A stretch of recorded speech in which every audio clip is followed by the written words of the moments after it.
Beats by Trill, straight Killerville, dog.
What's good? What's good? We are back. Another live from Fayettenam Friday. I'm the one and only Paul Masson. It's Trillanoyx Trax, and I have Mr. J with me. How y'all doing tonight, fellas? All right.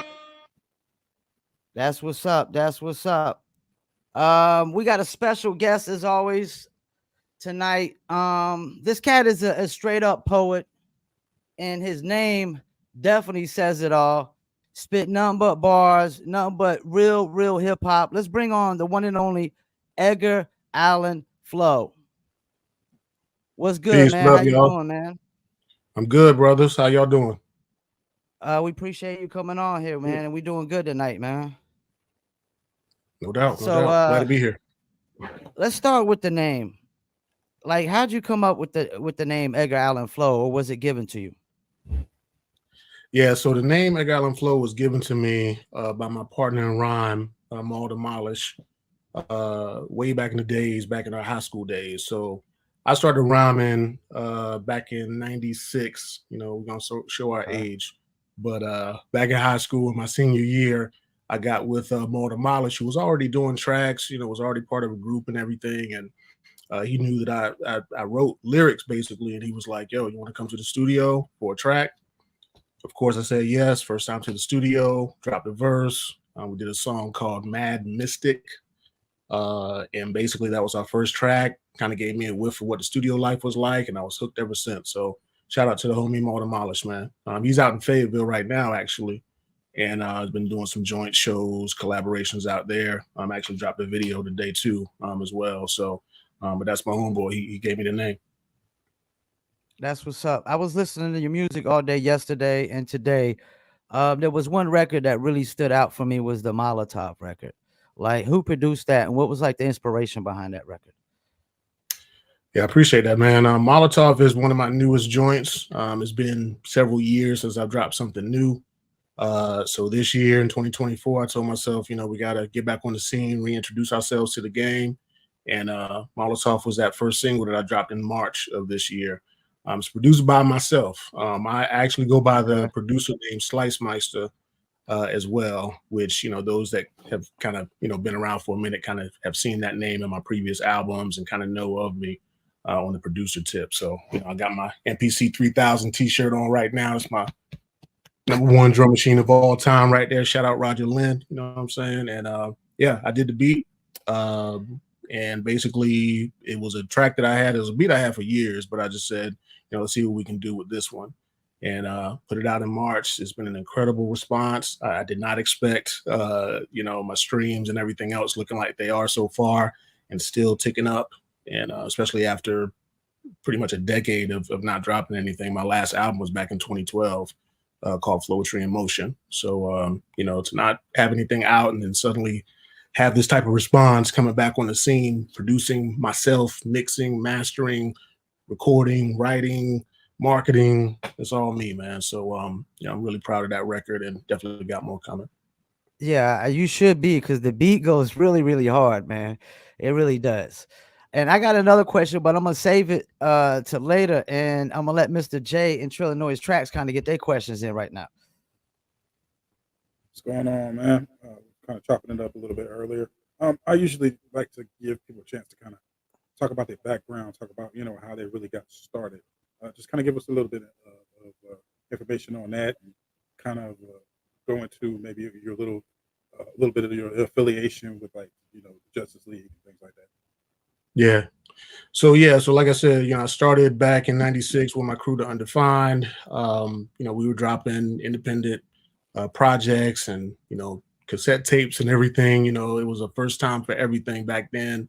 Being 18, 19 years old, and come a few years later, I went to North Carolina State University from an undergrad, and that's when I met for the first time Cesar Comanche, who was, basically working at a store right on Hillsborough Street at NC State. And we just kind of chopped it up. And, coincidentally, we're both from the same spot. I'm originally from Jacksonville, North Carolina. Comanche is as well. So once we kind of knew that, we just instantly clicked. And, we had obviously the same taste in music. So, eventually I got to also meet Knife. I met Knife Wonder for the first time at NC State as well. And, that's kind of how the Justice League got together. Combination of cats from NC State and Central. And basically, again, it's back then, you're talking like 99-ish. That's when it was still kind of a hip hop focus, in the mainstream, but it was slowly, in my opinion, like 99 started to become that party era. And then when the 2000s hit, it became more party and just started swinging differently. But you still had, pretty dope stuff back in 99. So again, we still could look at Source magazines and still talk about the same records and just have that camaraderie like that. And basically, we just started doing tracks in the dorm room, and we kind of loosely affiliated ourselves, and had a couple of shows around NC State campus. And I think Comanche kind of shouted out, I'm introducing the Justice League, and most of us didn't even know we were in the crew until he kind of said that. And we're like, all right, cool, and we stuck with it, and ended up being what it is today. For folks that know Justice League, know Knife Wonder, Crisis, Little Brother, Sean Boog, Legacy, Median. It's 15 of us, so I could easily forget everybody's name. But there's 15 of y'all. Yeah, Justice League is 15 deep. So is Joe Scudder part of that? So shout out to my brother Joe Scudder, man. I consider Joe Scudder the Capitana of the crew. Where he's affiliated, he's still crew, but he's technically not part of the 15. But he's knee deep in this just like everybody else is, and I love that dude. So yeah, man, it's 15 of us, 8 MCs, 5 producers, not including myself, a DJ, and a minister of opinion. Shout out Mike Burbs. I'm about to say, who's the minister of opinion? Yeah. Yeah, Michael Bourbon, he'll tell it like it is. When we had records or we would hear records out in the streets, and we valued his opinion, so we needed that as part of the crew as well as we were drafting tracks. So yeah. Well, I'm gonna tell you right now, we already know who the minister of opinion is in this crew. That's Paul. You say he got more opinions than anything, but like with me, I mean, my first question is, like after listening to all the music, I mean, matter of fact, we talked before, the show went on, and I was telling you how, like nowadays, I can listen to everything. Like, back then I only probably heard a few tracks, but now I can just go through your whole catalog. But the one that stuck out to me was the Formula 2005. Mm. That right there, I don't know if you remember it, but was it 2005? But the title is the Formula 2005. I mean, that one right there stuck out to me. And shout out to old boy DJ Forge that produced the beat. To me, if you remember the lyrics, it sounded kind of personal. So what was behind that whole song right there? Man, that was probably one of the first tracks that I recorded for my first solo EP called Trillanoyx, which came out in 2005. And of course, me being an MC and a fan, I never really thought that I would name a track with a year in it because it's easy to get outdated. So yeah, I was like, if I'm gonna do this, I'm gonna do this. So I just did what I did, and shout out DJ Forge, hit me with the track, and I was like, yeah, this is crazy. So as far as the motivation for the track, man, it was just one of those things where around that time, Justice League was really starting to, bubble and blossom. And, Little Brother was doing a thing, kind of starting more in like late 2002 to 2003, and the listening dropped. And the interesting thing about 2005, for me at least, is that Justice League, all MCs in Justice League had a project out in 2005. So to me, that was kind of our, Wu-Tang 95 with, Jizza, Raekwon, ODB coming out in the same year. We all dropped something in the same year as well. So that was probably our apex or pinnacle as far as just notoriety as a crew. In addition to obviously Little Brother doing what they did. So, but yeah, that track is just special to me because back around that time, I actually went out to New York to be part of the music video for Loving It with Little Brother. And as I was heading to the spot for the video shoot, somebody hit me up and they were like, yo, you need to check the new Source magazine. You're in it. And I was like, yo, what? So I stopped somewhere, went to the, bodega or whatever, and grabbed the Source magazine.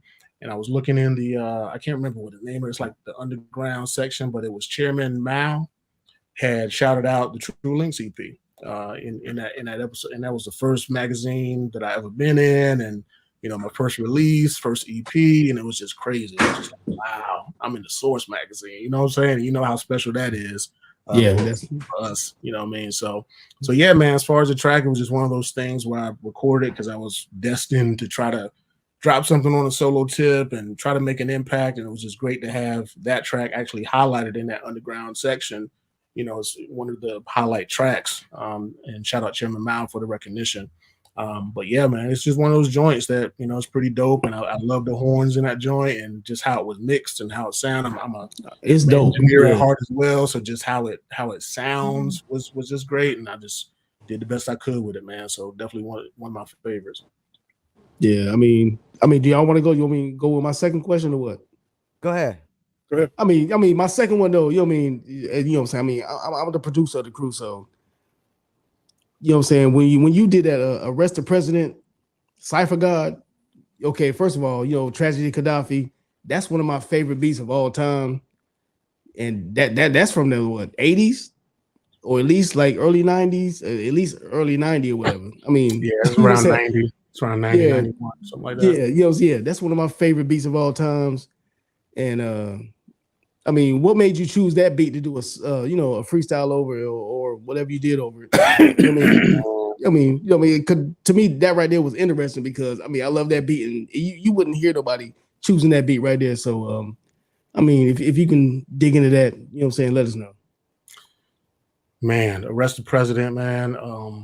That was off of my Streetwise LP, which was my debut solo album in 2008, and it's hard to explain, man, because around that time, probably a few years prior, about 2004, 2005, again, when Justice League were kind of doing our thing, as a crew, we had taken a trip up to New York, and we had visited Pete Rock at his crib, and he was playing beats for us, and I saw the SP1200 drum machine that he made classics on, like from 4 to 5 feet away from me, and then right after that, we went to see Marley Marl at Future Flavors, and I'm a huge Queensbridge fan, so virtually every MC out of Queensbridge I'm a fan of. So Tragedy Gaddafi was obviously one of those dudes, intelligent hoodlum back in the days. Hoodlum, yeah. Just crazy with the lyrics, introspective, still streetwise, and that just kind of blended with my aura as far as how I feel about being knowledgeable, but still understanding the streets at least. And that track is mad up tempo. It's that 90, 91 up tempo. You got to dance type of vibe. 92, that 92 up tempo, yeah. yeah. So it's like if you're gonna rhyme to that, you gotta come correct. So I was just motivated by that joint because it's got some political lines in there, but how he just orchestrated riding the beat like he did and still saying what he said. I was like, can I do something like that? Because again, I'm an artist, but I'm a fan. I'm a huge fan of this, man. And I tell people all the time, if you're not a fan of the music, stop doing it. If it's not fun anymore, stop doing it. So that was just one of those joints that I just grew up listening to. It always been something that I always listened to over the years, and I just said maybe I can try this. So I just basically took the beat, kind of a portion of the intro and outro where it kind of breathes, and I looped it, on a Cool Edit, and basically just put it together, mixed it and did all that and did the lyrics to it, and people talk about it to this day, and I'm proud of that joint, and I hope Tragedy, if he's heard it, hope he appreciated, just kind of paying homage to him. You know what I mean? Yeah, I mean, Well, we you definitely definitely gonna chop it up and tag him in the Instagram post. That's for sure. yeah, you definitely. Yeah, I mean, you did the beat justice. You know what I mean? Because I mean, like you said earlier, you said you started like '96, like you didn't want to date yourself, but I mean, I did my first beat, my first rhyme in '86. You know what I'm saying? Paul, don't say nothing. You know what I'm saying? These niggas be calling me Unc and shit, but like, but I mean, like to me, that really stuck out because beat selection, like matter of fact, me and Paul talk about this all the time. Like beat selection is the Very greatest important. skill. You know what I'm saying? To me, as an MC, beat selection is, I think beat selection is above rapping skill. And you know what I mean? Like that's the reason why I brought that question up, because that stuck out to me. And I played that song like 5 times over. You know what I mean? Like, I mean, you really did the beat justice. I mean, you actually was on the same level of what he was talking about in that song. So, I mean, Yeah. just shouts out to you for that right there. You know what I mean? I appreciate that. And that was the goal, like to basically not do anything new or different, but just keep the same feeling, same vibe, same energy that Tragedy brought on that joint. You did it justice. So I mean, I'm pretty sure he has no problem with you using that beat and doing the rhyme you did over there. Speaking of justice, I got a Justice League question. All right. How is it that y'all are able to come together and get on the same page? And it's something that we kind of wish for Fayetteville, Fayettenam, and we can't seem to get that in this city. It's a lot of just hate and everybody trying to tear everybody down. Like, how are y'all able to come together and get everybody on the same page? That many people, 15 people, that's a lot. I think about that a lot too, because, obviously nowadays, we haven't really clicked like we did when we started. And when you think about it, it's like life, family, Yeah. directions, it happens, right? But one thing about us coming together, it all started with the music, in my opinion. We started with 13 of the 15 originally, and had that going on for a couple of years. And around 2002-ish, we brought in Crisis, because Crisis used to always come to the radio stations that we went to. We used to go to WXDU at Duke University every weekend and just take over the station, play our joints, joke, laugh, whatever. And Crisis was always around. He was kind of a student, still kind of learning. He was crazy dope with the beats. And that's what pretty much got us to be like, all right, he needs to join the team. So he came on, and then DJ Flash, our DJ, came on after that. But I really think it was just the love of the music, having the ability to just talk about joints at a deeper level than just at the surface, and we understanding what we're saying. Good example is there was a couple of shows that I used to do in Chapel Hill, the local 506 club, and we shouts out to Kazi. Yeah, what up, Kazi? And basically there was a joint that we were doing, and I think Ninth was DJing, and he was like, "Floe, come here." So I went to the DJ desk. He was like, he had a little CD player on the side. He was like, "Listen to this beat that I made." So I listened to the beat, vibing to it. I'm like, "Yeah, that's crazy. That's crazy." He's like, "This is yours right here," and it ended up being a track called "The Torch," and that's probably one of my most popular, well-known songs that also came out on the Streetwise LP. But right after he did that beat, let me hear that beat, he was like, "Listen to this Pete Rock record." So then I was listening to a Pete Rock record, and it was Back on the Block with a CL Smooth, which they hadn't really done any joints in a few years. So when I heard that, I was like, "What is this?" And then like later on, I would say probably a few weeks later, what have you, he was doing live streams at the time and just playing original samples. And, we did a lot of that back in the days as well. Just being like, look, how did Primo make Can't Stop the Prophet with this half a second sample. You know what I mean? Like we analyze stuff like that and just be absolutely amazed to the point where we just respect our legends, we respect the music, we respect the culture and the art of this. And I think that's what really had us gel at an early age, as we were starting to get together. You know, certain folks kind of knew each other already and were already kind of clicked up. But when we kind of saw that we had, you know, commonality with music that we liked to listen to, and we were all dope, it was like, why not get together? You know what I mean? Why not do something? And as we started doing shows and getting recognition and started opening up for some bigger acts, and you know, again, LB got their deal and dropped the listening, just everybody started paying attention, and we took it seriously, and it happened so fast. So I'm glad that we were able to gel before it became this huge thing, because if we weren't as tight as we were, you know, it may not have lasted as long. You know what I mean? So just that love for the music and the art, man. We can go to a show, and it be, you know, me, Ninth, Crisis, Comanche, Boog, and you know, it's a show with Madlib headlining, and we sitting there in the crowd like everybody else in awe, because he's playing joints off the J Dilla and Madlib album before it even came out.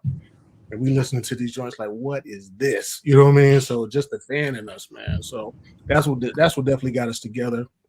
And I will say that, you know, as you know, other artists in the scene were doing their thing as well. You're gonna always have those rifts or disagreements, or you know, even hate in some ways. But you know who has good intentions and who's real, and who you know that you can have a bond with. So you know, for me, I felt like I was always that common denominator where I got along with everybody and continue to, and people can kind of feel my aura and just understand how I get down. So I never try to get into any nonsense, because again, this is me, man. Like, you know, I grew up in Jacksonville, North Carolina, but also was for a few years, got family up in Atlantic City, New Jersey. So 5, 6, 7 years old, breakdancing, looking for cardboard, you know, to break dance to, pop lock and all that. You know what I mean? My first show and tell at like 4th grade was reciting LL Cool J for my classmates and all that, man. So it's just been a part of me since day one. So, you know, so everything else is kind of secondary. It's all about this hip hop thing.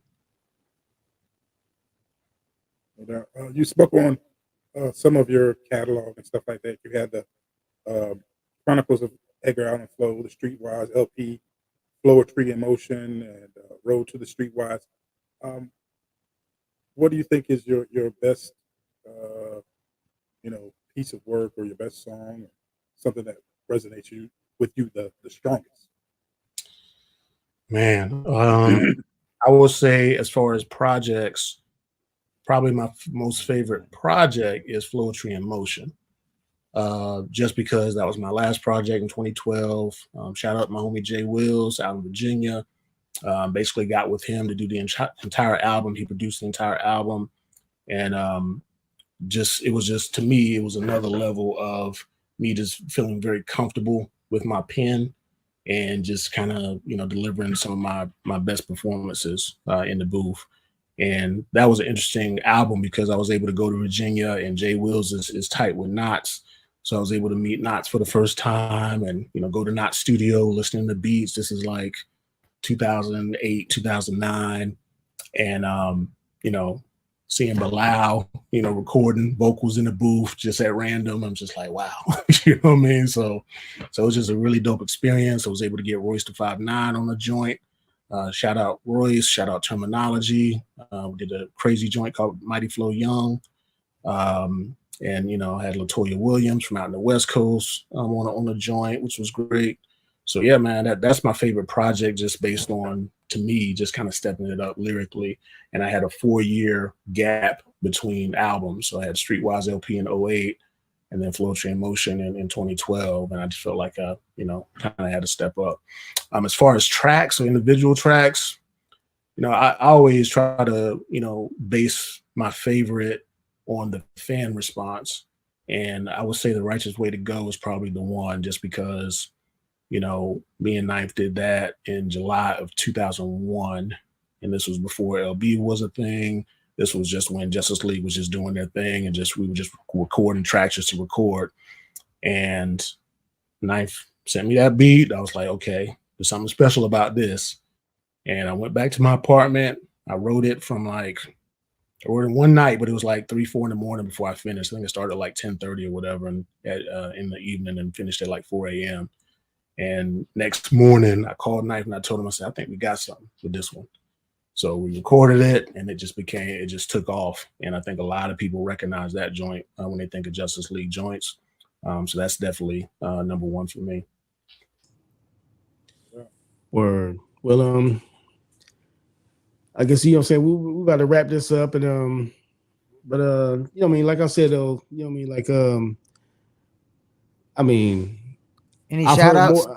I've heard more music, you know what I'm saying, lately than I've heard, you know what I'm saying, like, you know, in the so-called heyday. And you know what I mean, I appreciate it more. I'm pretty sure anybody, you know what I'm saying, in our era appreciates everything more. You know what I'm saying, now that we have more access to, you know what I'm saying, we have more access to everything that everybody's done and stuff like that. But you know, shout out to North Carolina. You know, you a North Carolina representative, and we love you. So after that, like what you said, Paul, you got any shout outs or anything like that? Like any shout outs you want to do before you go, man? Hey man, shout out to y'all, man. You know, I've been watching y'all episodes, man. I don't know what y'all doing with the yay or nay or whatever, but oh yeah. That is hilarious, yo. Y'all be wilding. I don't know what I told you, Trill. I told you. Y'all had a country joint out there that y'all was yaying and naying, and I was like, what man, we light work. I mean, man, we are light work compared to these, man. Come on, Paul. Yeah, man, this cat's out here roasting some of these songs as soon as they come out. Yeah, exactly. So shout out to y'all for doing what y'all do, man. Y'all got a great thing. And you know, and we talked about this before the show, but just kind of document the history of North Carolina and North Carolina hip hop in general. Yes, that's a big deal because it's very easy for history to fade away, and North Carolina as a whole is super rich in history. You know, I think that's what motivated me as well. You know, as a young one coming up, you know, to just know that, you know, Lords of the Underground recorded at, you know, Shaw University, you know, their videos. Man. And Big Daddy Kane is in the mall where I just happened to just walk by him, and it's Big Daddy Kane, you know what I mean? So it's just like we got so much history here. So it's great. And we got Sadat living in Raleigh now too. Hey, look, I was there when Special Ed got his ass whipped. Hey, I was there. Yo, man, don't be bringing that up, man. We trying to interview him. Hey, he still got his ass whipped though. Come on, man. Shit. He got his ass whipped. Hey, the funny part about Trillanoyx is you know, maybe I shouldn't even say this, but you know, he talks about it on his social media. So he works at a hospital or whatever. And, yeah. The hospital that he works at is a spot that I used to be at. So, you know, at random, I would just kind of look up names or whatever, and I'd be like, Derek Murphy. And I look up Derek Murphy, and I'm like, that's Trillanoyx. He working here, you know what I mean? So just to know he's here and just like a legend, brand Nubian. And I listened to so much brand Nubian back in the days. It's ridiculous, man. So you know, that's just what's so interesting. You know, Smooth the Hustler got connections here. You know, Infamous Mob, all kinds of cats. So, I got connections with that too. I mean, hey, Paul, we had UG, we had UG for the cellar dwellers. His pops is from Fayettenam. Yeah, exactly. So it's just amazing, that connection of New York, you know, area in North Carolina is deep here. We're the cousins, basically. We're cousins in New York. It's always been. Yeah. It's always been there though. Yeah. And I know Paul get mad though. You know, say one more question though. You say you producing. What you using? What am I using, yo? Yeah, your weapon of choice. I got the shirt for a reason. So, you know, I definitely got C3. I got the shirt for a reason, man. So, you know, this is my number one machine right here. NPC. I had that, man. I had that in 99, man. I wish I had it now, but yeah, I had that one in 99. Yeah, but if I could do this real quick, just show you the studio. So I'm in my studio right now. I got an SP1200, the new one, and MPC 3000. You got the roast. I see you got the roast with SP12. Yeah, MPC 60. Just got that a few months ago. So, you know, I'm deep on these beats, man. And like I said, I'm inspired by Pete Rock, Large Professor. all of our legends, man. So yeah, man. My favorite 16-bit machine is a 3000. My favorite 12-bit machine. I miss it. I miss it. I miss it. I wish I never got rid of it. Yeah, it's a classic. Classic. Yeah. I will. Yeah. We keep gonna trade dropping the information now. Molotov records, man, for us, and send us one over for the music reviews. You know you're gonna get a yay. You're gonna get a yay. You know you're gonna get a yay. How y'all get down? I don't know what I'm gonna get. You know what I mean? No, nays, man, that's right. Man, we the nicest niggas on the internet. I mean, I don't know where they getting this from. You know what I'm saying? Hey, Paul called me at work this morning, dog. You know what I'm saying? Like, you calling me at 9 o'clock, dog, to tell me that. You know what I'm saying? Nah, because you tried to say we wasn't brutal, but I was clipping up the reviews. I was like, man, a couple of them was brutal, man. You was laughing. Man, no. He said, you know what I'm saying? Just me. You He was like, man, you said brutal. I gave him a okay because I must be working for the man and stuff. Like, damn, they definitely. Man, hey, look, I don't. You went in on their music. I don't watch no episode back, so I don't know what the fuck I said. You know what I'm saying? Shit. I gotta clip them all up so I see it all. You know. Yeah. I mean, shit. I'm gonna plug a joint for y'all. So you know, like I said, I got Molotov that's out. But drop a joint with Cesar Comanche called Creme Zeke. That came out in April, and I got another single coming out on June 12th called Floe Almightier. Yeah. And all these joints are produced by Slice Meister. So be on the lookout for that. I'll send y'all that joint. Shout out to Cesar, man. I did a write up on him a couple years back. Yeah, shout out Cesar. So I got some more joints coming. I got a new EP called Balco Theme that's looking to push that out in July-ish. And these singles will be on that EP. So I'm just trying to get people used to the sound and just kind of how I get down the production tip. Yeah. And you know, the biggest, again, it's called Balco Theme because my record label is called Balance Coalition Music Group, BAL Balance Coalition Balco, and the whole theme of it is balance. So there's no samples on the album, all produced original. You know what I mean? No samples. It's clean lyrics for all ages. So I'm just trying to do something to help balance the game out. I'm not saying this is going to balance the entire game out, but just trying to put something out there to show people that it's possible to still do dope hip hop and do it differently than what you see every day on TV videos, you know, what have you. So that's coming hopefully in July, and I'll have a full-length album coming this fall. That's what's up. When I get off here, I'll be sure to send over all our contacts so we like to keep in touch with everybody. Becomes a friend of the show. Yeah. And if you want to come back on, you know, just let us know, and you know, we'll anytime. Yeah. That's what's up. Definitely, man. Appreciate y'all, man. For real. Appreciate it, man. Word. All right, man. All right. Peace. Well, Edgar Allen Floe. Another one in the books. Go check him out. He got nothing but dope music. I mean, you know what I'm saying? It's funny, like with these interviews, like if you go off the music, you are not getting the person that you get what I'm trying to say. Like, you know what I mean? Like if you just listen to the music, you know what I'm saying? Like, I mean, you know what I'm saying? Like doing these interviews, man, you get a whole different personality. Well, the Molotov record, that record go hard. That beat go hard. Like, I'm just saying, like, besides that, like, it changes everything. So when you go back and listen to the music, you know what I'm saying, after talking with them and seeing their personality and they, you know what I'm saying, like, I mean, it's crazy though. I mean, I like this shit. And he dropped a lot of names in there, man. Like, yeah, a lot of names. Make sure y'all follow him on Instagram at EA Floe. That's Edgar Allen Floe. One of the coolest names I ever heard. And we about to get into a quick commercial break, and we're gonna be right back. All right, bike. Tropical drink. Are we drinking? Me and my team, whenever we link up, they're gonna be drink up. We sit down and relax and have few glasses when there's things to think about. Like I'm nice with the boss when I tend to the boss, and I'm not talking drink ups. So tell the bartender that's tending the bar to please pass me a big cup up. And tell that waitress just waiting on us to put a little ice in it. Now watch the ice become weightless like the spaceships that I be sitting in. No wait and listen, no, they're waiting for that tropical twist that'll tickle your taste buds. Now taste some. Yo, I insist it's the drizzle.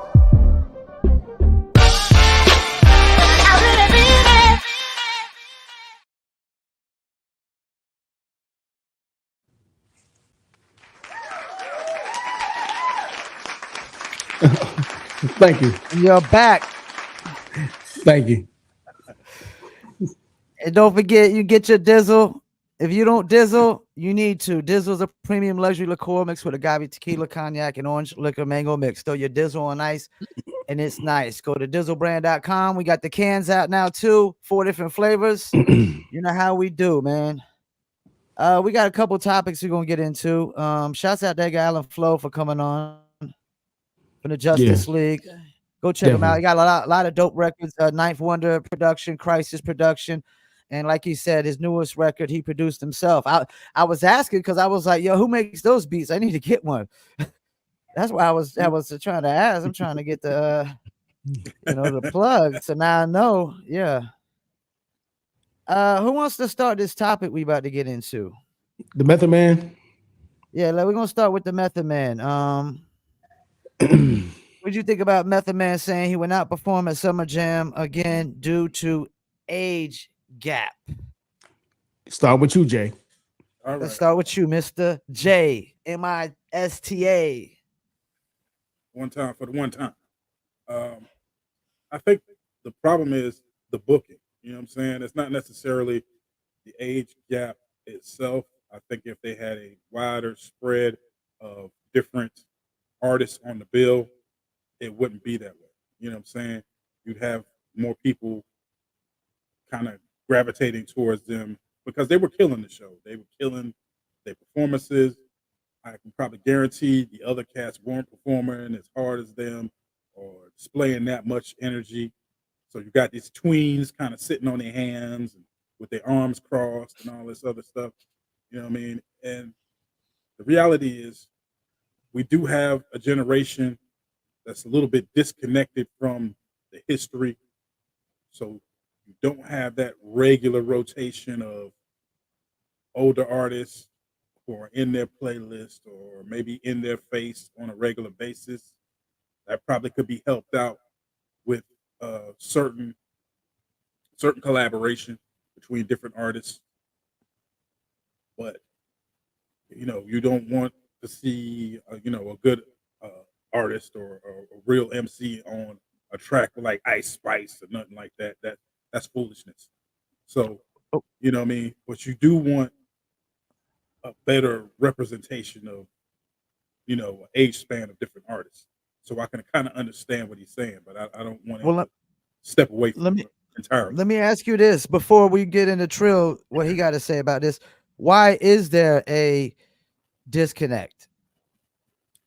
It's a disconnect because of the things we constantly keep talking about. There's a commercial level, and then there's an artist level. There's an independent level.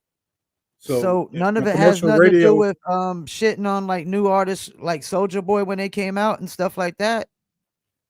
I don't know if you could call it just trashing artists. You know what I'm saying? It's there are levels to this, and there are standards that were set by the people who came before some of these newer artists. You know what I mean? There's certain newer artists that people connect to, like people have a lot of respect for a Scarlet or a Coast Contra. You know what I'm saying? Those are younger artists that people respect their artistry and their lyricism, but they are not getting the type of spins or the type of recognition that a Ice Spice, Sexy Red, JT, or somebody else, from that that new, I guess, stripper / stripper rapper era is getting right now. You know what I'm saying? So it's difficult to cross that, like I said, because you don't have those artists getting played on regular radio, commercial radio like that. So, XM radios got artists like that are rocking, and everybody got that in their internet radio playlist or whatever, but it's not on your local radio station, the corporate owned radio stations. So you're not seeing the growth or the connection between the different artists. What do you think, Trill? I mean, at first, I had one opinion. I think I was swinging more your way, but now I understand what he's saying though. Like, as far as Mr. J said, though, you know what I mean, they didn't have the right enough balance. Like, you know what I mean? Like, I mean, you should have eased, you know what I'm saying, some of the old with the new. Like, you know what I mean? But, you know, I mean, I understand what he's saying, though. It's like, you gotta understand, like, you know what I'm saying? Like, hip hop is 50 years old. And then on top of that, you know what I'm saying? Like, some of the greats are 50 years old. You know what I'm saying? So at the same time, like, you know, I mean, I understand what you were saying, Paul. Like, you know, I mean, okay, yeah, Sexy Red is the okay. She was the main artist, right? So you should know better than taking that show when she's the No, headliner. no, I understand that part. What you saying, You but should at the already same know what kind of at this crowd you're gonna get, man. Like at this unless you've at been the, at the living under a same rock, I mean, I mean, what are we at the talking about same here? time, it's Summer Jam. Like, you know, like, I get it. okay, He went for I the mean, money. but He went for the money. he don't need the money though. I get that, but he went for it. Apparently, It ain't like Method Man need no Summer Jam money. You know what I'm saying? Especially as an opening act, like Method Man though, he don't need that money. You know what I mean? He doing power. I mean, I'm just saying, like, he's still touring look, and stuff like that. But my thing is this though, like, okay, I will agree with that. I don't think you should have expected a better response, being that Sexy Red is the opener. So you know what I'm saying? You already got all these pussy popping ass bitches out there and all that type of shit like that. You know what I mean? So I get that part of it, but at the same time though,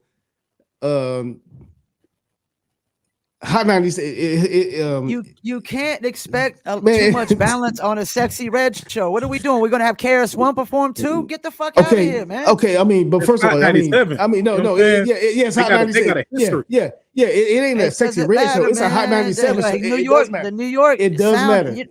This is, you know what? This is the problem. This is where you said To something me, earlier that stuck Sexy out to Red. me. You said they need to blend the old with the new.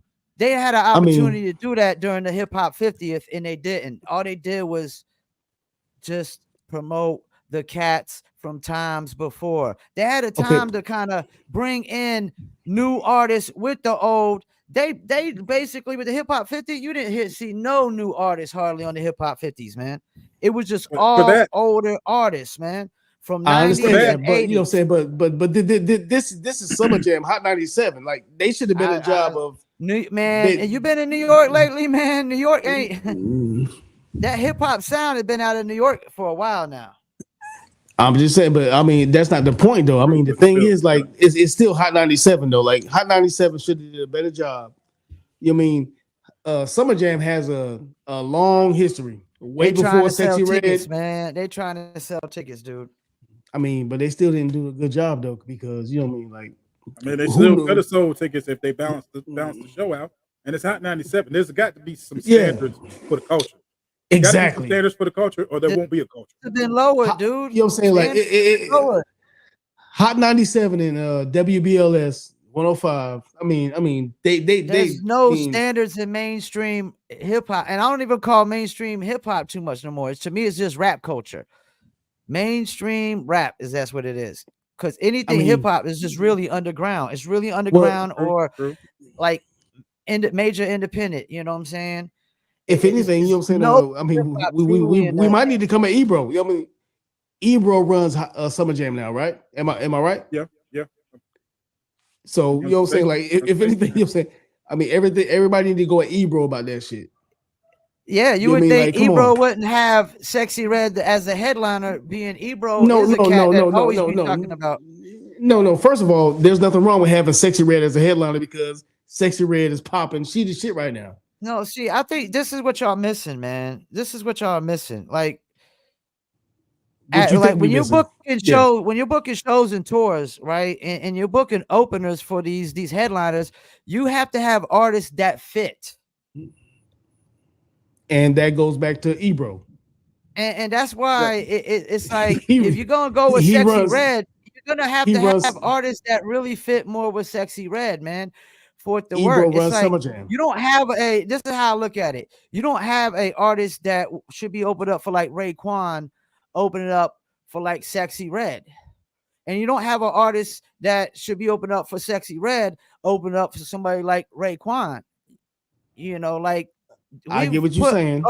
Yeah, we put people on tours and as openers, and it's no different as Method Man. Yeah, they got booked as the opener, but you still got to make the opener fit with the headliner somewhat.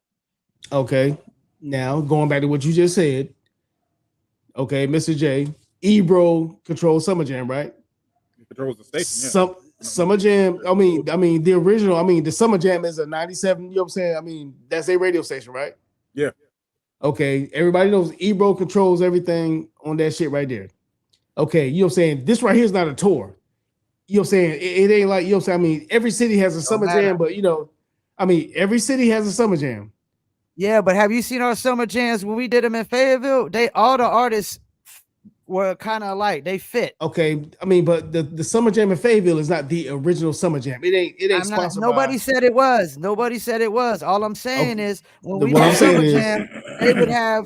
Like, I'm saying, if you're headlining with like a certain artist, all the other artists pretty much fit with their demographics for the most part. Okay, the real Summer Jam is sponsored by who?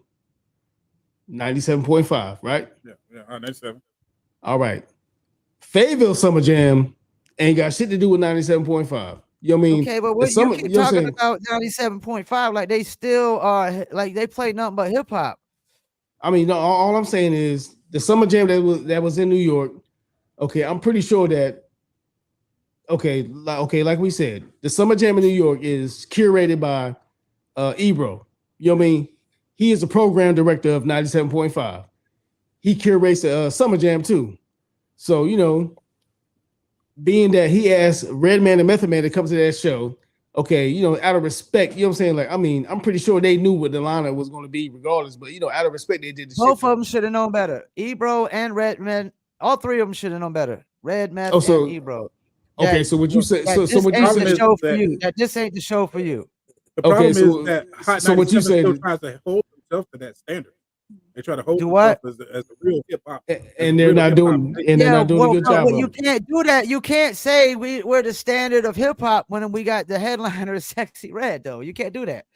So what you're saying is book Eminem as the headliner or something, or Jay-Z or J. Cole or Kendrick Lamar or something. And if I mean, none of those people finna do Summer Jam no more. So what you saying is that not for that money. I mean, yeah. I mean, then on top of that, Red and Meth. I mean, come on. I mean, hey, you know the headliner was Sexy Red. I wouldn't have had Red and Meth. I went to them to be the opener anyways. I wouldn't have went to them. I'm just saying, like, I mean, don't come down on Red and Meth like they needed the fucking money. I'm not coming down on Red and Meth. They should have known better. They should have known better. How many New York artists did they even have on the bill? Because I mean, it's a New York station. You got to have New York artists. Sexy Red is from St. Louis. And then on top of that, you gotta have New York artists. Who says you gotta have New York artists? Hey, look, man. And then on top of that, I mean, you know what I'm saying? You got Red and Meth. You know what I'm saying? I mean, rules right now, man. Maybe they did it on the strength. Maybe they did that shit on the strength. You know what I mean? Like, come on now. Your own rules right now, man. Like, no. Y'all making up rules that don't really apply and standards that really don't apply at all no more, man. So tell us what the rules what are the rules and the standards? Standards and rules, man. Do you see what's going on in the industry, man? It's cutthroat, man. It's cutthroat. There's no rules, man. Okay, well, we're talking about Summer Jam, not the industry. It's part of the industry, dude. So what are the ruals and the standards that apply to Summer Jam? But it seems like because you know what I'm saying, like, y'all blame Ebro, but I ain't blaming nobody. I ain't blaming nobody. I gotta give them a little bit of fault. But what I'm saying is, okay, so Summer Jam in Fayetteville, I bet you Sexy Red won't be there. So then what you know what I'm saying? Then you know what I'm saying? Well, what's the excuse then? Sexy Red ain't doing the fucking Summer Jam in Fayetteville. You know what I'm saying? Sexy Red ain't gonna do the Summer Jam in fucking goddamn Sumter, South Carolina. You know what I'm saying? Every city has a Summer Jam. What I'm saying is Summer Jam as a main shit is New York City Summer Jam, 97.5, Ebro, program director, and the coordinator of all things Summer Jam. So, you know what I mean? Like, what I'm saying is... y'all clinging on to the past now, man. No, I mean... What I'm saying... No. I mean, all I'm saying is... I'm telling y'all, there ain't no rules no more, and there ain't no standards. So why we arguing? Are you listening to this shit? Are you listening to this shit? Ain't no There rules is and no no standards. out there. What did old boy say about our That's the show, problem. man? That's the problem. Why are we out here wilding on music reviews? Because the music. I mean, you know what I'm saying? If we gonna go off rules and standards, then you know what I'm saying? Hey, Red and Meth got more money than all the motherfuckers that perform ahead of The them. rules I mean, after them. only apply when you sign to the major labels. The rules only apply when you sign to the major labels, man. If you're not signed to major labels, there is no rules, and you set your own standards. But mainstream Well, as an rap individual, yeah, culture but I'm has talking about- no rules, really no rules or standards at all, because it's just a free fall. And that's the problem. That is the problem. As a culture, All right, let's there has get to the have next rules, there topic, has to be though. standards. Or Because there this is no next culture, topic, there is no money to get. I have us on here for a long time too. What do you think about the rankings of Apple Music's top 100 albums? And let's kind of just stay with the top 10. I think they need to move them around a little bit. I respect Lauryn Hill, but she can't be above A lot of bit. Stevie Wonder. I mean, Stevie Wonder in and of itself. I mean, just Intervisions, songs in the key of life. Like, come on, man. Just two of his things are just too iconic to not be, one or two. Like, it's just crazy. I don't want to Wait, so it's just Stevie Wonder? Just Stevie Wonder? Because I can name 3 more motherfucking albums that she shouldn't be over. Well, I mean, I don't know. I don't know about the Beatles. It shouldn't be in the top 10, period. I'd argue about the Beatles. I don't care. You saying Lauryn Hill shouldn't be in the top 10 at all? At all, period. Come on, man. All time. I mean, man, really? You know what I'm saying? Come on, man. No. The fact they got that shit right over Thriller, like Michael Jackson's like, he's fucking. Yeah, Michael Jackson. Man, fuck he's that. moonwalking in his grave right now, man. Like, for man, that shit. Fuck and that. then you got it over Prince. You got over Prince, Purple Rain, man. Get the fuck out of here, man. Lauryn Hill shouldn't be in the. She shouldn't be in the top 20. And the this top is 20. the biggest problem I have. This is the biggest problem I have. Fuck that. Nirvana at number 9. Get the fuck out of here, man. They're top 3 all time. I don't give a fuck what anybody says. Nirvana is top 3 all time. Yeah, hey. Top 3 all time. Man, I usually don't agree with the Caucasian persuasion, but you know what I'm saying? Hey, to me, you know what I'm saying, Nirvana's Nevermind, dog, is top 3 to me too, yeah. Lauryn Hill ain't top 10 maybe not top. Nah, man, top 3. Nah, man, you tripping, man. You tripping. Ain't do it. I mean, for real. Not with Michael Jackson, not with Prince. Yeah, it is. Hold up. Top 5. Yep, I take that back. Top 5. You know what I mean? Because I got Michael Jackson. I got Michael Jackson number 1. And the funny thing is, number 1. Yeah. Look, I don't even have Prince in my top 10. So yeah, shoot me, but yeah, I do not have Prince in my top 10. I mean, albums, complete albums. What up, Black? You know what I'm saying? I mean, Prince has a lot of singles, but you know what I'm saying, man. Michael Jackson has. Man. Matter of fact, Michael Jackson is too deep in the top 10 albums of all time to me. He 2 albums deep. He 2 spots deep. Off the Wall, Thriller. He 2 spots deep, man. Off the Wall and Thriller. Come on, man. Period. And we're gonna actually put and they didn't put one in there. They could have put in there Bob Marley Exodus. They could have put that in there. That should have been the top one. Are we actually gonna put Kendrick Lamar in the top 10 too, man? Nowhere. Nah. I love Kendrick Lamar, but top 10, man. I mean, no. We're putting that over Illmatic. We're putting that over Illmatic. You know what I'm saying? It's funny that shit came out. You know what I'm saying? After the beef with him and Drake, that list came out. Man, fuck that shit, man. Kendrick ain't getting. You know what I'm saying? Hey, look, I can't even think of 30 records right now, but he is not in those 30. I mean, seriously. We putting it over 18th letter. Man, Kendrick Lamar ain't over nobody. I don't know if I put 18th letter. Look, you know what I'm saying? Look, Kendrick Lamar, he is not over anybody in my top 30, and I can't think of 30 right now. You know what I'm saying? Like, come on. Man, fuck that. I mean, come on, It's a Kendrick lot of Lamar. recency bias in Shit. I don't. I mean, you definitely got to keep Stevie Wonder. They got Frank Ocean at number 5. I forgot Man, about nope. that one. Nope. Yeah, you got Frank Ocean in between No. Stevie Wonder and Prince. No. I don't Nah. even think he could be on the list. Frank Ocean. Man. You got Frank Ocean right behind Prince. But they Man, have Bob Marley. Bob Marley should be top 10. man, the top 10, man. Put it like this, I could man. put Bob in there. I would take Frank Ocean out. Man, nobody should be in the top 10, man, before 1990. Kendrick. And I don't know about Amy. There's no way I didn't even listen to Amy Winehouse album, and there's no way I could put it over fucking Nirvana. Man, the best music ever made, man, was there's made. No way I could put it over Nirvana. You know what I'm saying? I remember hearing it saying the best music that was ever made was made before 1985, and I can really agree with that shit right there, man. Anything in the top 10 is not above at least 89. Period. I'm standing with that right there. I'm standing with that shit right there, dog. The greatest music ever made, dog. The top 10 albums, top 10 songs, top 10 singles. 80 what? Hey, you said 85 and before. Is that what you said? You said 85 and before, right? I'm gonna go with 89 and under. Yeah, 89 before. I could roll. Okay. You know what I'm saying? I'm gonna go with that. Anything after 89 is not in the top 10, period. I don't give a fuck. Album, single, song, whatever. You know what I'm saying? Anything before 89, anything after 89 is not in the top 10. So you wouldn't put no hip hop albums in the top 10, basically. Nothing in the top 10 before 89, dog. What, and no you hip hop album? No hip hop either, man. In the top 10? That's what I was thinking. Man, no hip hop, period, in the top 10. I mean, if you gonna do a real serious top 10, like greatest shits, like, I mean, man, no hip hop. You're right, man.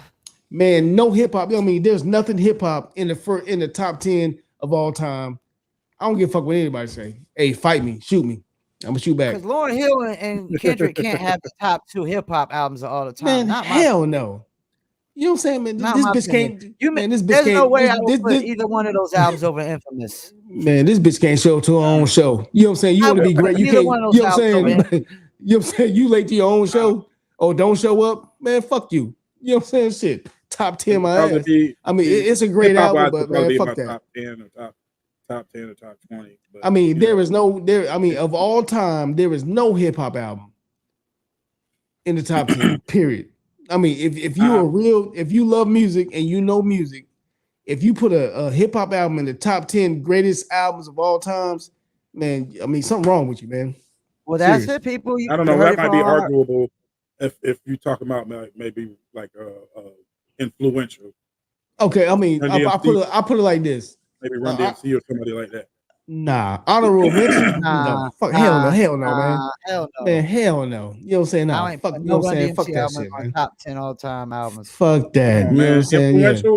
You wouldn't have 90% of the stuff you have. I mean, you know what I'm saying? We're not talking about influential. You know what I'm saying? We're talking about greatest albums. I mean, fuck influential. You know what I'm saying? Like influential. I mean, you know what I'm saying? I mean, you know what I'm saying? To me, sound from beginning to end. You know what I'm saying? I hate when people bring that shit. You know what I'm saying? Influential is like a goddamn a denomination in church. You know what I'm saying? That's like, oh, I'm Catholic. You know what I'm saying? That's Catholic, Baptist. You know what I'm saying? Fuck influential. You know what I'm saying? I mean, shit. I mean, you know what I'm saying? Like, I mean, everybody's influential with goddamn hip hop, but there's a lot of albums more influential than Mobb Deep Infamous, and I'm not putting none of them over Mobb Deep Infamous. Great album. You know what I'm saying? I mean, like, okay, matter of fact, we should be like this. Okay. To me, there is no rap, no hip hop album that should be in the top 10 of greatest albums of all time, period. But you know what I'm saying? So now we need to change it to, if we had to pick one, you know what I'm saying, like one honorable mention, you know what I'm saying, number 11, you know what I'm saying, number 11, who would that be?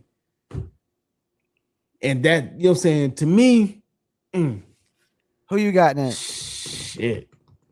Damn, that's hard. I shouldn't even say that shit. I definitely had to put Raising Hell, something like that. Oh, hell no, man. Raising hell no. You know what I'm saying? Yeah. I'm still That's the name going of with that. Mobb Deep Infamous. I'm still going with Mobb Deep Infamous. Okay. You know what I'm saying? Either that or Midnight Marauders, man. But if I had to go off of influence, influence and dope, I'm going with Midnight I Marauders. go with probably dog. 50 Cent, Get Rich or Die Trying. Tribe Called Quest, Midnight Marauders, dog. No. 50, then you know what I'm saying? I mean, come on, dog. I mean, like, Get Rich or Die Trying is a really good album, man. I mean, yeah, it's all right. To end. It is not better than Midnight Marauders. I mean, it's sold more. I mean, it's sold more than anybody, but you know what I'm saying? It's not better than Midnight Marauders. We talking about influence and impact, like 50. Midnight Marauders, dog. But it's crazy that they don't got a Tribe album in there because Tribe has like top 100 hip hop albums or something. Like they got all like more top 100 hip hop albums than anybody. Man, Tribe has more game changing albums than anybody though. You would think that they would have Tribe. Tribe has more game changing hip hop albums than anybody. Yeah, I mean, I'm going with Midnight Marauders. I mean, and you know what's crazy? It's all subjective and it's all opinion based. Are we putting Lauryn Hill's album over the Fugees album?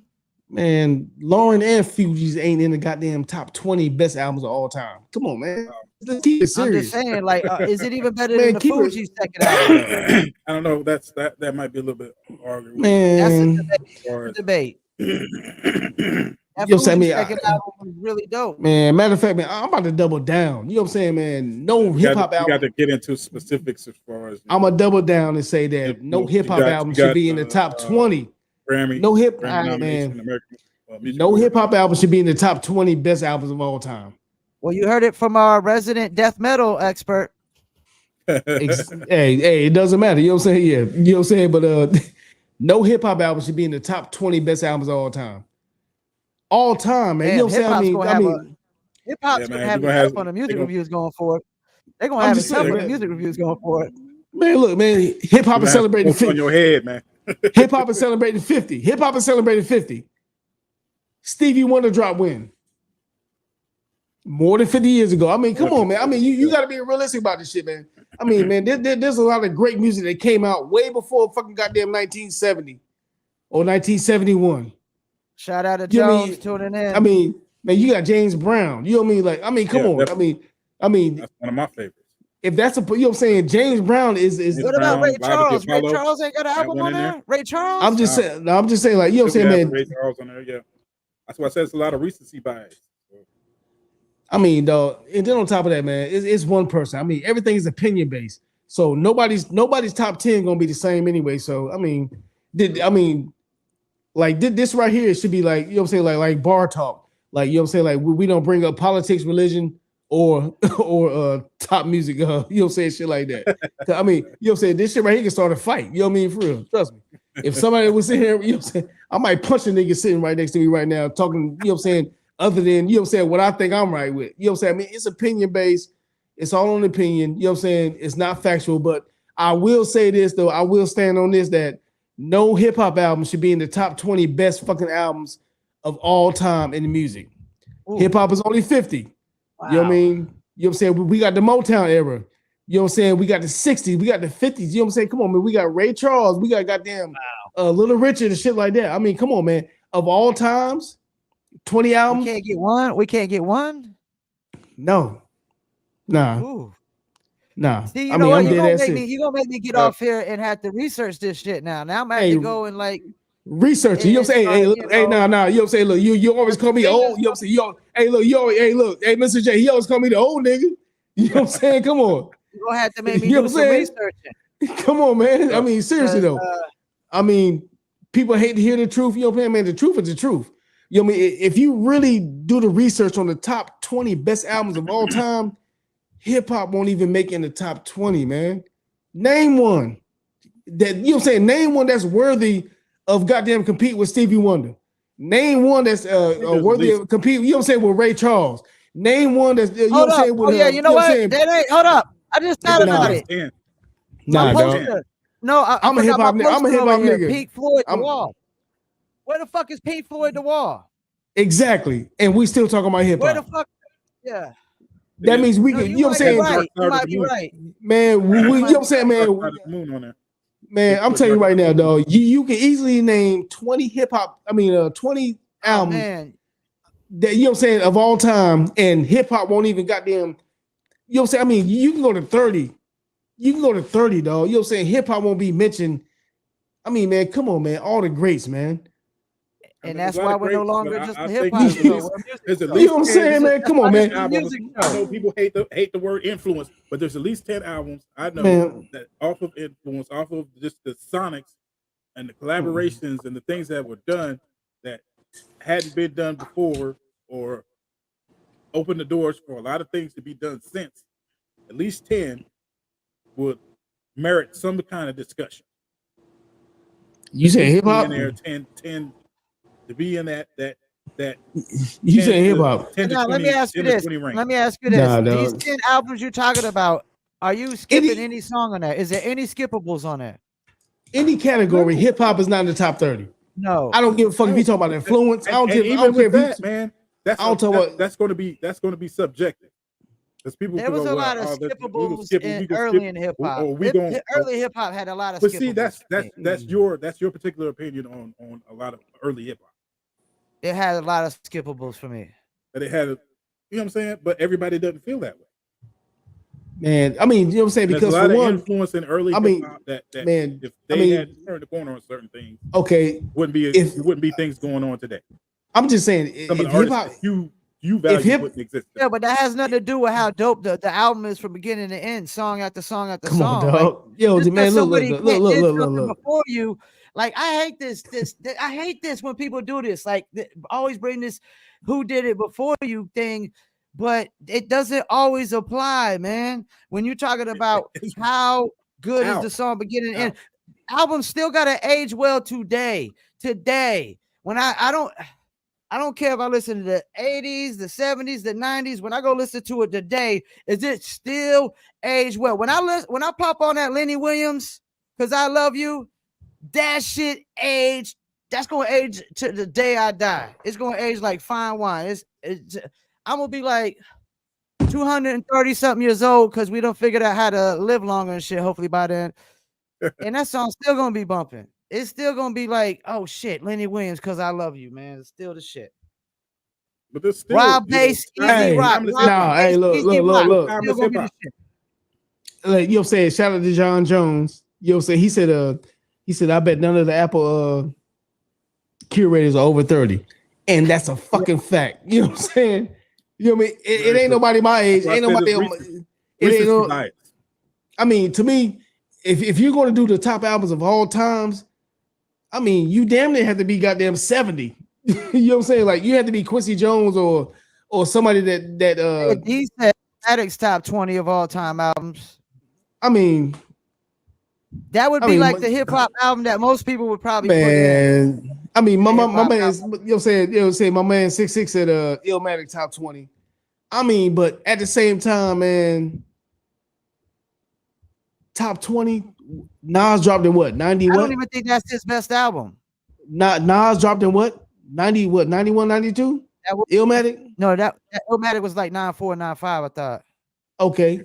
Come on, man. Came out in 94, 95. I mean, 94, yeah. I mean, my thing is this. You got to think about this shit, man. You done had Stevie Wonder drop mad albums. You done had the Jacksons. You had Michael Jackson. You had the Jackson 5. You had the Jacksons. You had Michael Jackson. You know what I'm saying? Like, you had Ray Charles. Man, you know what I'm saying? I mean, you had Tina Turner. You know what I'm saying? Like, man, you had Ike and Tina. If we say man, what up? I mean, man, I got an album for you. Commodores, the fucking Commodores, yo. Yeah, the Commodores. Earth, Wind and Fire. I love the Commodores, man. Man, Aerosmith.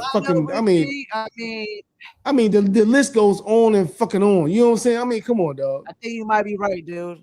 I mean, the list goes on and on, man. I mean, I hate to say it. You know what I'm saying? I'm a hip hop guy at heart. You know what I'm saying? I mean, this is a hip hop show, but man, nobody in hip hop, to me, right now, can even make the top fucking 30. Well, let's do this. Top 30. Let's do this. To me, can't even make the top 30, dog. I mean, because my playlist right now, I mean, my playlist, man, I mean, I'm telling you right now, dog, it's 5% hip hop. and I love him. You know what I'm saying? Like, and then on top of that, like the 5% that's hip hop is golden era, like golden era hip hop. You know the boom bap. You know what I'm saying? That's a golden era.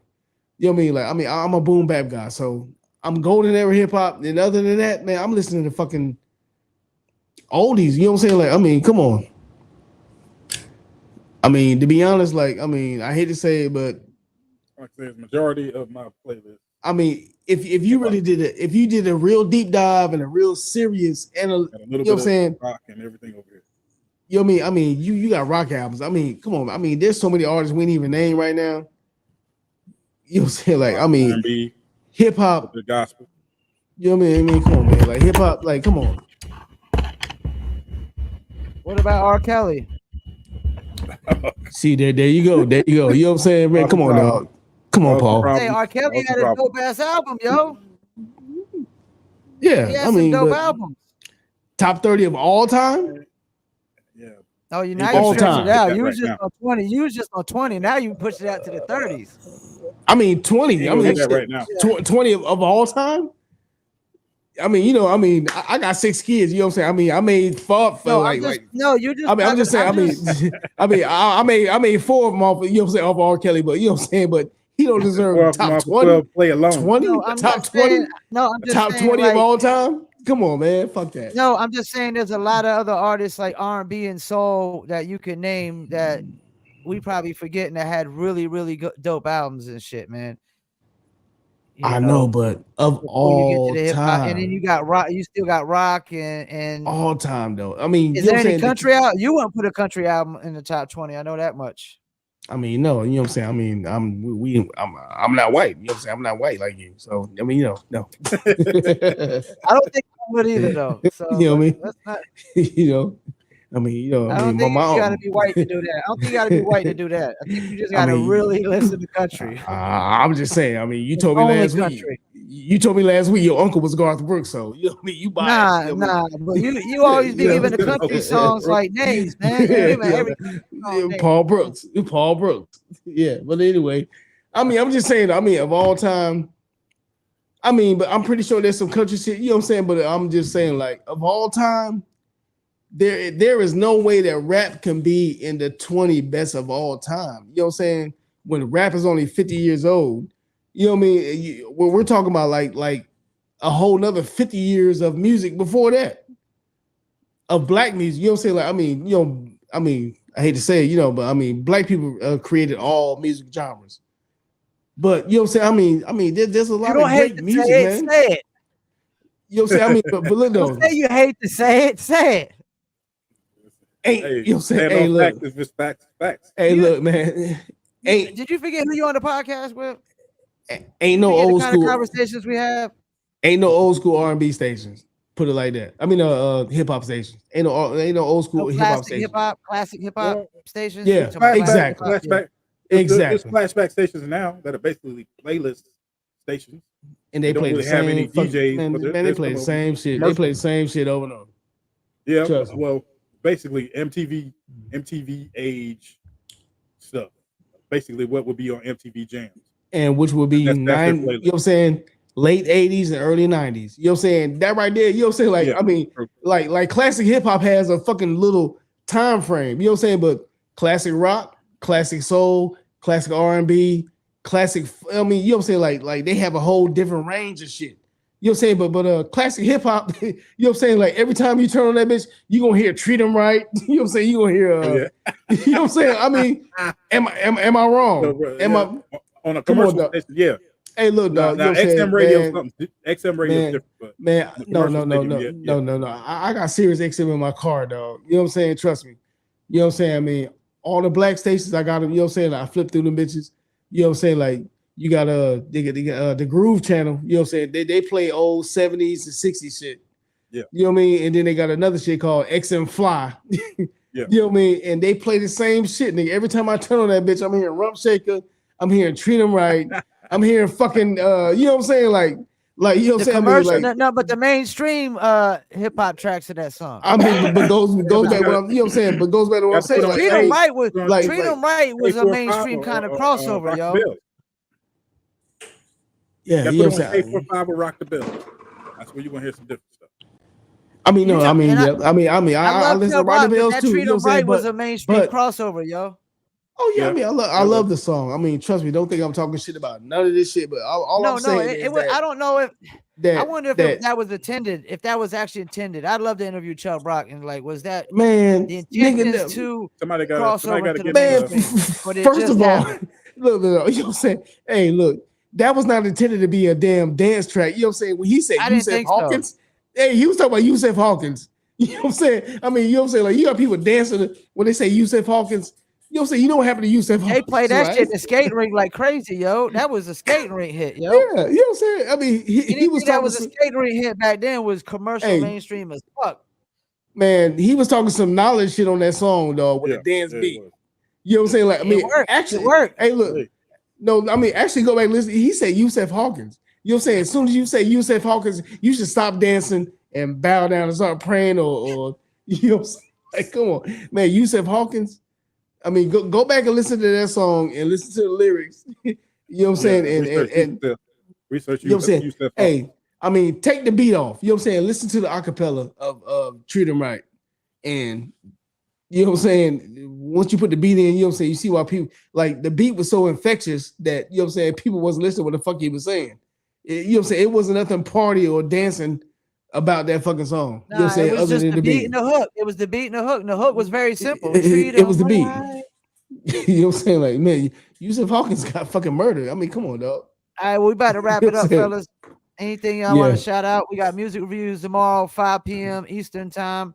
And we got Logic DGC coming on at the beginning. We're gonna interview him before we get into the music reviews. Get a quick interview. Shit, man. You know what I'm saying? You know what I mean?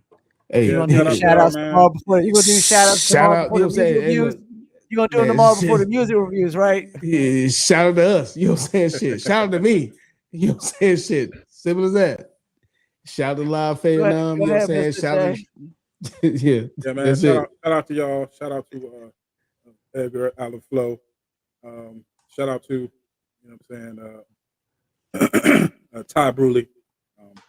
We're gonna rework that trailer for the Underground Experience. Once again, for Underground Experience, go ahead, tap in to the funder, www.empiremusic.com. And of course, One Heartbeat Away, streaming on all platforms. Check out my man Paul and Jones, man. Check out their joint. Listen to their joint too, man. You like that joint? Yeah, man. Y'all keep doing your thing. We're gonna get some stuff together. Fayettenam business. Yeah. Check it out on the streaming platforms, even though like fuck streaming platforms. Hey, man, it's everything and the kitchen sink. So yeah, fuck streaming platforms, but check it out on the streaming platforms. Yeah, that's how we do. You know what I'm Check saying? out everybody's music, man.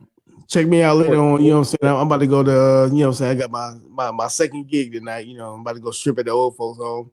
You know what I mean? So, you know what I'm saying? Hey, you know what I'm saying? My stripper name is Loose Change. You know what I'm saying? Because I take quarters, dimes. You know what I'm saying? Fuck the one. You know what I'm saying? My stripper name is Loose Change. You know what I'm saying? Follow me on Instagram, TikTok.